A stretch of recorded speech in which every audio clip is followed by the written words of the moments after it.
In this video, I'm going to show you how to process maintenance files from House Hasson. House Hasson posts maintenance files normally weekly in conjunction with your weekly delivery.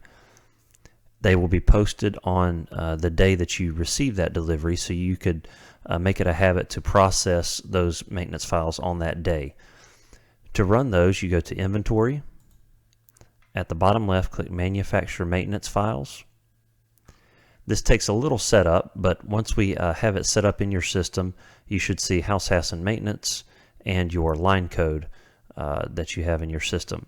There are 3 files that it runs. There's an inventory file, a new numbers file, and a price update.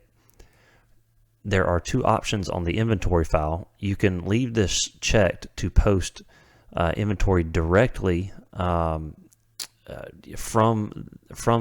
those invoices. Or you can create a PO instead of posting it immediately. You can create a PO for review.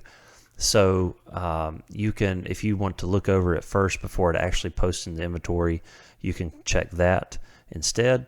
You can leave that checked there, clean up files with complete when complete, and that will just clean up the files and get them out of the way so you don't accidentally run it again. And then next week's files will post at that time. So you just click process. It will download those files, process them, add new numbers if they don't exist, create that order, and post the inventory. That is all it takes.